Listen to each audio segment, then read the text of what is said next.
So the weird thing about Pokemon Masters is that it feels more like a Pokemon game than Pokemon Go. Who would have thought? Hey guys, it's Rob here and welcome to my Pokemon Masters review. So I've been playing the latest Pokemon mobile game and I'm here with my thoughts on it. In this video we're going to go over some gameplay features, story, monetization, and a lot more. If you enjoyed this review for Pokemon Masters, make sure you subscribe to my channel for my next review, which should be Spiral Remastered for the Nintendo Switch. So Pokemon Masters is a mobile game that takes the formula that you know from the mainline Pokemon series and sort of flips it around a bit to a more trainer focused system. You're still going to be collecting Pokemon, but this time around the Pokemon are attached to these sync pairs or trainers from across the various games and shows of Pokemon. Through story modes, sync pairs, and other gameplay features like training grounds, you'll gain different items that'll help you increase stats, buy different things, trade in for different items that will also help you increase your Pokemon stats, which will make your team much stronger than before. Now the same thing goes for learning new moves. One of the items that you can get will help you unlock new moves and different passive skills that will help you in battle in different ways, like not being able to be put to sleep or on fire, or being saved from a critical hit with 1 HP. This essentially makes this game pay to win. If you get stuck on a battle, you can just buy packs or power-ups to boost your team. Now this may turn some people away. The idea that those with more money getting further than they could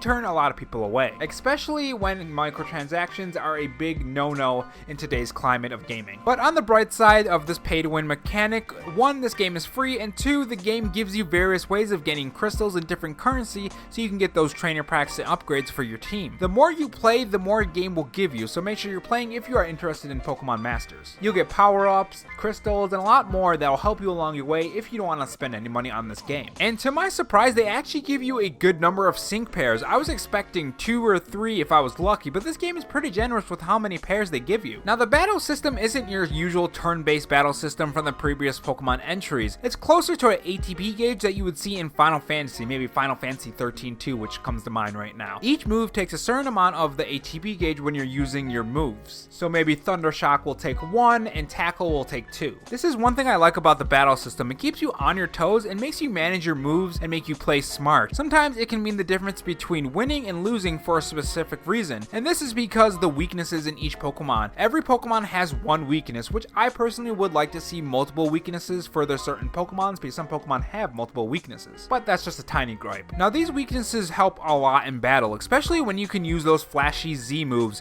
which are basically a super move that you can use that'll attack the enemy and pretty much wipe out all their health depending on what kind of Pokemon they are. Which, speaking of flashy animation, the character animations in the hub and the dialogue and the battles and just overall in the game in general are actually pretty well. I actually do like the presentation that this game gives off. It doesn't feel like those cheap mobile games that you'll try to download if you're curious about it and then just uninstall it. Now I have an iPhone 7 and the game doesn't run perfect on the iPhone 7. If you have a different phone that's higher than mine, tell me in the comment section if yours runs better. I would love to know. But if it's not my phone, that's a huge problem because there is a lot of lag, especially when a lot of things are happening on the screen. It kind of takes you out of the action. Now this game does have a story and the side stories for each sync pairs.